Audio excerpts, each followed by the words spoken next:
Hello guys, dito kami ngayon sa harap ng bahay. May kasama po ako. Siya po si Borjok. Siya. Yan. Anong totoong pangalan mo, Borjok? Mateo. Ha? Mateo. Mateo. Siya po si Borjok. Taga saan ka na nga?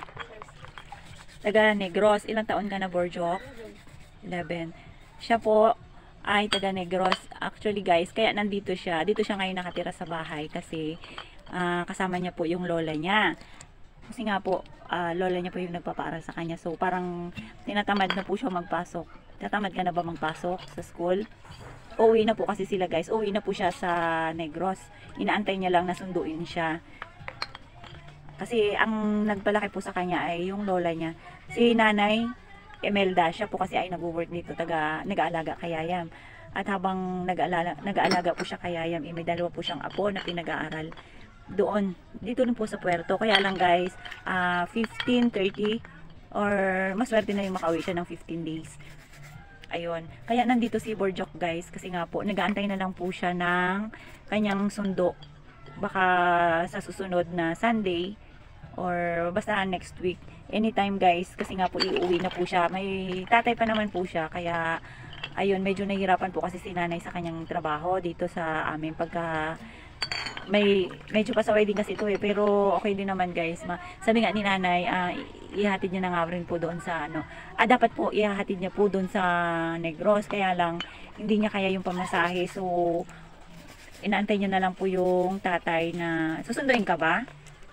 Susunduin daw po siya, kaya nandito siya pansamantala guys, inaantay niya na lang po. At yan, dahil nga po ang trabaho niya raw po doon sa kanila dati sa Negros ay nag-scrap, di ba Borjok? Kaya nung pagpunta niya dito, pagdating niya dito guys, actually gulo-gulo yan dito. Yan yung mga bote, nakakalat yan. Ngayon, nilinis niya kasi nga po marunong siya mag-scrap guys. At alam niya na pagkakakitaan pala yun, yung mga ganon, yung bote. Mga bote, bakal, yan. Papakita ko sa inyo guys, yan. Magulo talaga yan dito sa amin dati dahil wala pong nag-aasikaso, walang naglilinis. Siya po naglinis, pinang sisegregate niya guys. Yung mga plastic, bote, yung bote ng gin, bilog, tsaka yung 4 kantos, yung tinatawag na may mga kanto-kanto. Yun, iniwalay niya yun guys. At ito nga yan, kinuha niya yung mga gin dahil sabi niya nga po kasi doon sa kanila is mahal pagka hinugasan. Tag-2 ba yon sabi mo? Tag-2 daw po ang isang bote pagka hinugasan guys. So ayan, sabi ko nga sa kanya, sige hugasan niya na lang dahil niligpit niya na rin para meron po silang pamerienda ni nanay kahit papaano guys. Kasi minsan may mga gusto rin silang bilhin na siguro hindi naman available. Alam nyo naman, kaya nga po nagtatrabaho si nanay dahil lack of financial guys. Dahil ayan po, wala naman po si nanay trabaho. Wala po talaga siyang trabaho guys. Nagtatrabaho lang siya dito. Sa maliit na sweldo, tinitiis niya po yun para lang may pampaaral siya sa mga apo niya. At yan na nga guys, sabi ko sa kanya, ilinisan niya. Kaya kung makikita nyo, marunong siya maglinis. At ayan, antayin lang natin guys kasi mag-open siya ng gate. Buti nga po nandito siya sa amin, nauutos-utusan siya. Ayan. Ayan po, nakadalawang dalawang bote, ay dalawang plangganang lilinising bote. Bilog yan guys. Yan, pagka dumadating po kami siya, yan yung taga-bukas ng gate. At buti nga po inauutusan.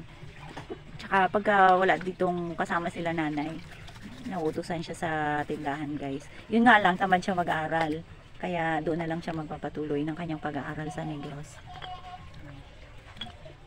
Yan, marunong siya. Siya na po naglagay, nag-ayos niya yung panglinis. Ano ba yan yung ginawa mong panglinis? Kawayan. Kawayan daw po. Tapos nilagyan niya ng tela sa loob. Yan guys, oh, 'di ba? Parang kasi yan na po yung trabaho niya doon sa Negros, kaya alam na alam niya guys. Kaya lang sabi ko po sa kanya, dapat po ay nag-aaral po siya. Kumbaga sideline niya na lang yan yung pag-i-scrap. Magkakaroon na siya ng kanyang merienda guys. Kasi nakaraan po, may dumaan daw po na nag-i-scrap dyan. So parang nahiya pa sila ni nanay na ibenta kasi hindi ko nga po alam. Kaya ayun, medyo malinis na dito guys sa amin.